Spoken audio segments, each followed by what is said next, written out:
How can we effectively implement the Common Core literacy standards? In this video, you will learn how to overcome obstacles to effective implementation of the Common Core standards by examining three major pitfalls. But first, let's review.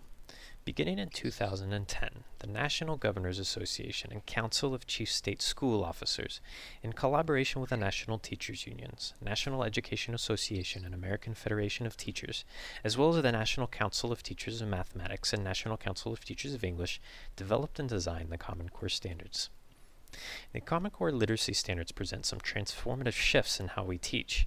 These are well summarized by student achievement partners as number 1, building knowledge through content-rich nonfiction, number 2, reading, writing, and speaking grounded in evidence from the text, and number 3, regular practice with complex text and its academic language.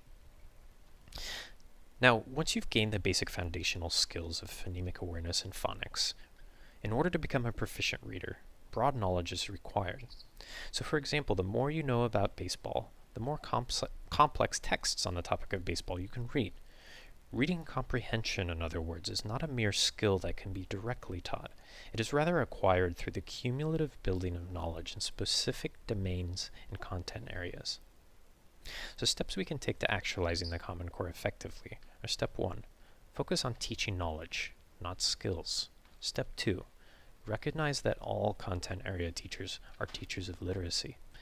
Step 3, respect teachers as professionals and scholars.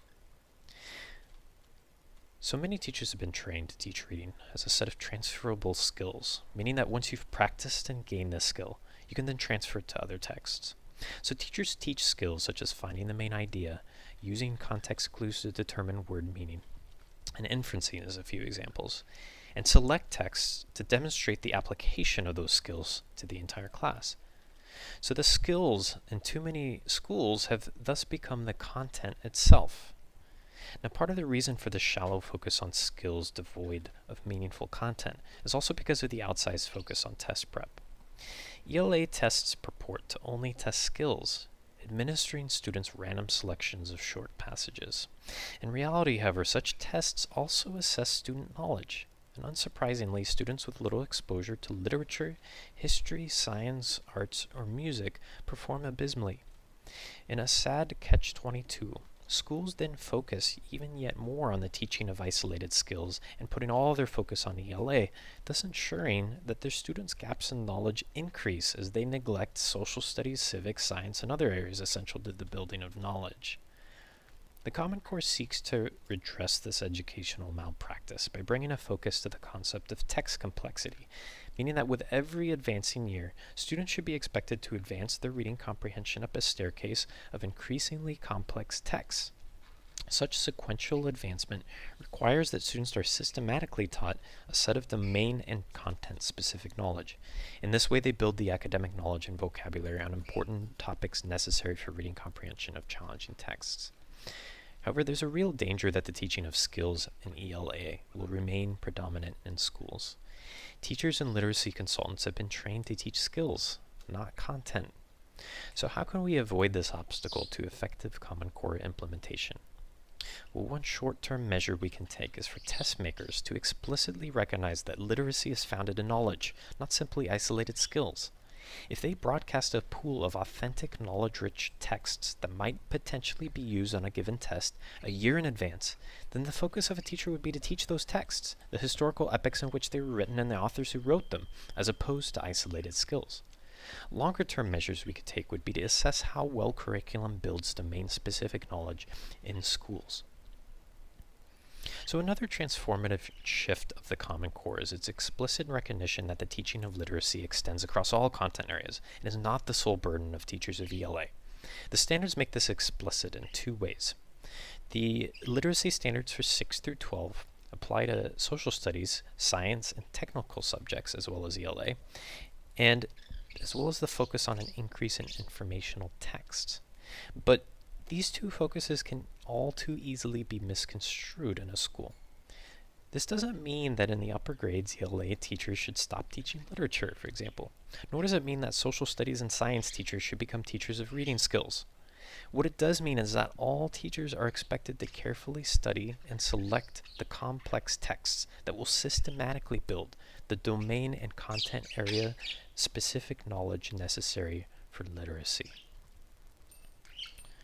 Another great danger is that state tests reinforce the fallacy that ELA teachers are solely responsible for literacy, as the burden of accountability falls solely on their shoulders. It would be more appropriate to designate ELA tests as literacy tests and acknowledge that all content area teachers are teachers of the knowledge essential to literacy. Shifting this recognition means that teachers need to meet and collaborate on what they are teaching so that they can carefully align their content. So what can we do? Well, one short-term measure we can take is to ensure that all teachers work together to build and reinforce knowledge by holding all of them accountable for student performance on literary assessments, excepting math teachers. A long-term measure we can take is to schedule time each week for teacher teams to meet and collaborate on matters of curriculum and pedagogy. We can also include a focus on selecting and teaching complex texts in the training that we give teachers, making sure that all teachers, not simply ELA teachers, know how to carefully select and vet those complex texts. Now, the final big mistake that will stymie the effective implementation of the Common Core is if we continue to infantilize teachers, assuming that they are incapable of the professionalism and scholarship necessary for the study and selection of complex texts and interdisciplinary collaboration. It is the ingrained impulse of states and districts to do the hard lifting for teachers, giving them a curriculum and expecting them simply to administer it routinely. But the standards will not transform practice unless the teachers teaching have deeply processed and understood the transformative shifts of the standards. This isn't to say that teachers don't require guidance. This is to say that teachers require time and space to study the standards and work through how they would translate the expectations of the standards into curriculum and practice.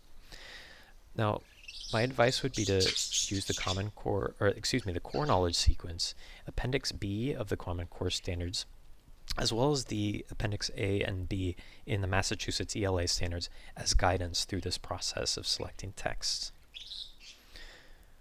So what we can do in the short term to make sure we don't infantilize teachers is schedule time for teachers to study, analyze, and translate those standards into their understanding. Longer term, we need to continue to raise standards for entry into the teaching profession. We also need to raise standards for schools of education.